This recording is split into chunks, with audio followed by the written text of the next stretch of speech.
My mother was a virtuous person. She's very faithful to my father, even though my father is a little bit, glamorous.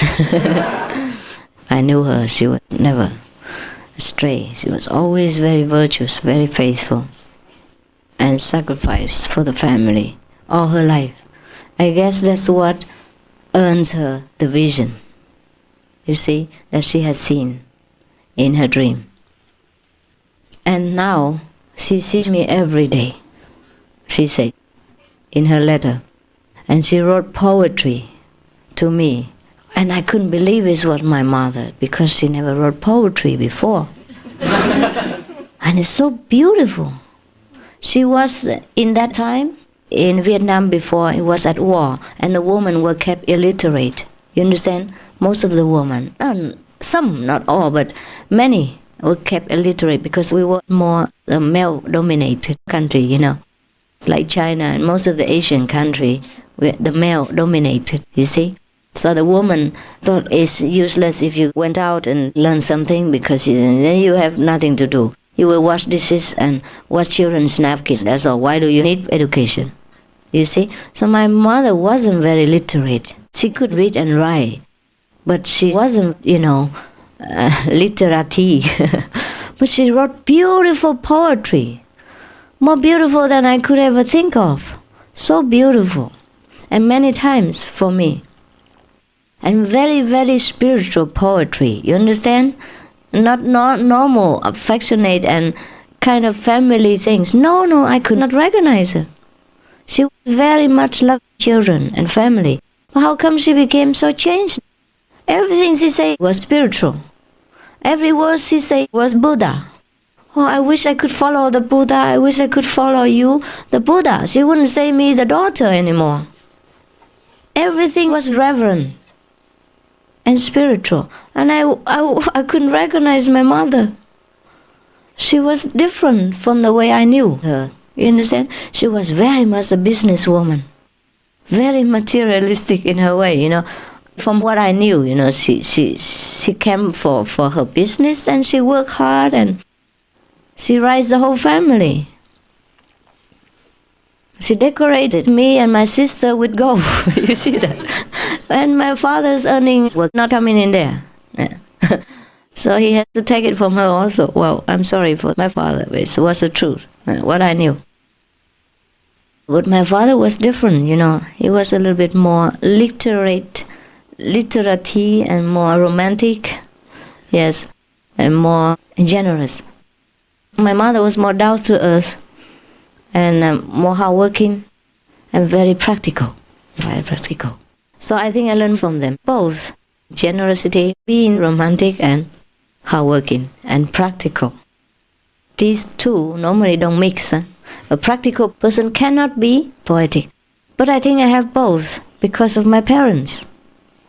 Both of them were just like water and fire.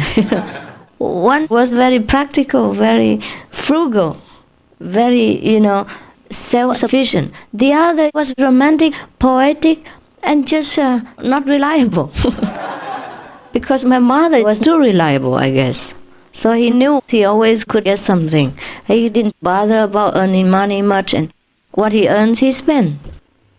But my mother was also a very good woman, a very humble wife.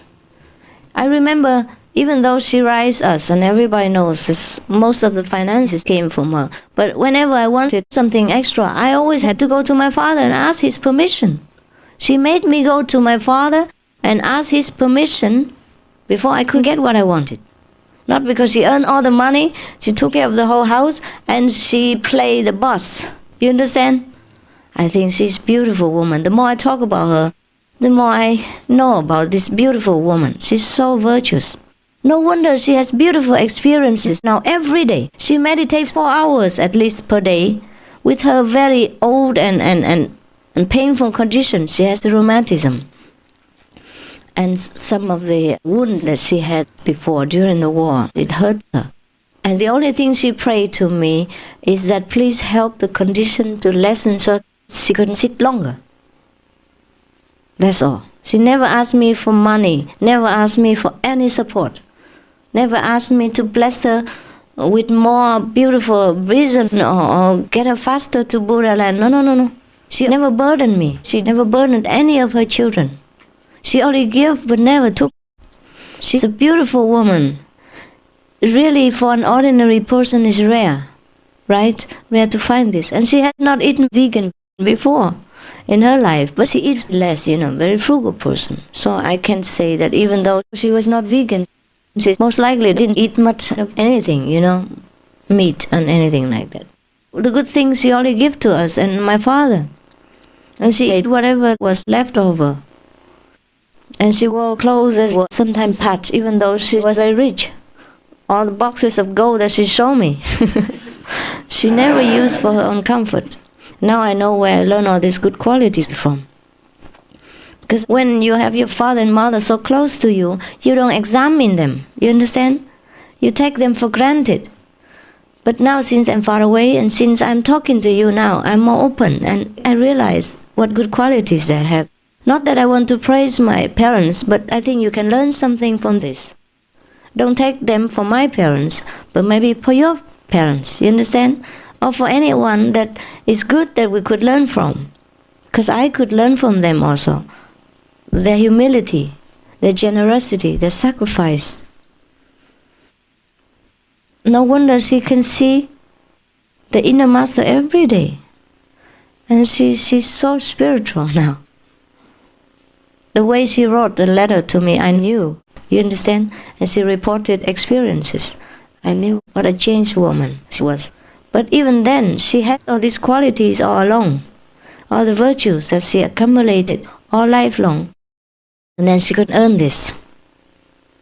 No wonder she's my mother. I think. It's not by chance, huh? Now talking about it, I remember how beautiful that woman is. And she doesn't even ask me to sponsor her to come out. She always writes, don't worry about them. They're okay. Even when they're not okay. She said, don't worry, just be an xin chấm chẳng. An xin à? Just live your life in peace. Take care of yourself. You see? And don't worry about us. Don't burden yourself. She never asked me to come out, to take her out. She worries that she will burden the children. You understand? Yes. It's really a very rare quality. Very rare. Because some of the parents would expect something from their children in return. And they would blame them if they don't give it to them, right? I have raised you, I have given you education, and now you don't take care of us. You give us nothing. They would blame the children, but no, my parents never did, as long as I remember. They never blame us, anyone, for not taking care of them, or not giving them this and that and others, or not being the way they expected. Of course, they would say we have to be this and that and other things. Very good and a noble person, and they also didn't blame me. I think I have wonderful parents, and I'm very lucky. So I share with you my fortune in case it helps you. You don't need to worship them, huh? I forbid all the disciples to go to see them. You don't make noise at my house. It's good enough that you make noise where I live here. I sacrifice everything for you, but not my parents. They're old. They need quiet. They cannot entertain you. You should not have to. It's good enough that you trouble me, huh? So don't go try to trouble my parents. They're very old now. They need time to meditate. Both were initiated. My mother meditates a lot. She wakes up every morning, she says, from 4 o'clock and meditates to 7. And then evening again, 2-3 hours. She says since initiation she never failed. But the initiation was distant, huh? You're more lucky. I give you personal interview. My mother, parents didn't see me at all. Just a long distance initiation. And she had such beautiful experiences. So have no fear that I'm not with you. Okay? I have never been to Vietnam for 25 years, and my mother sees me every day at her house. And she was the most happy woman the happiest woman on earth, she said. Now she is. She could not imagine that. She could not believe it. She feels so honored, so blissful, so peaceful. And she just says, bless me that I can meditate more and all the time to catch up, because I'm too old now. I'm worried I don't have enough time for exercise. That I cannot catch up with the Buddha, she said it like that. If I were younger, I would follow the Buddha immediately, she said. So she just wanted to have more time to meditate. And if you came to their house the way you come to me, the poor woman would never have chance. And she's sick and old and weak for all the sacrifices she made for us, the lousy children.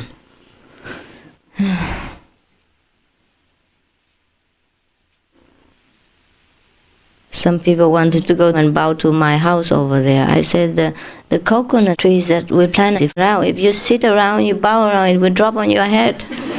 And I cannot be responsible for that. So don't bother going around there. What for? Huh?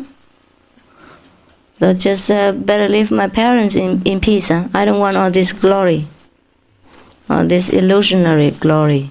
It's good enough that you meditate, that you recognize the master power inside you. Bless yourself, your ancestor, your relatives, friends, and your country that you live in, and the world that we share. That's all. That is our motive. That's what pleases me most. And not such outward trouble, okay?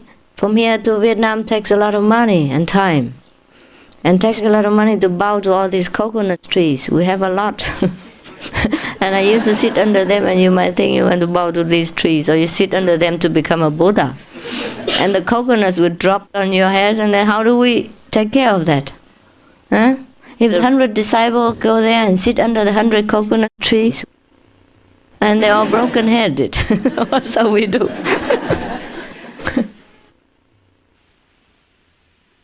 Did it help you, what I told you today?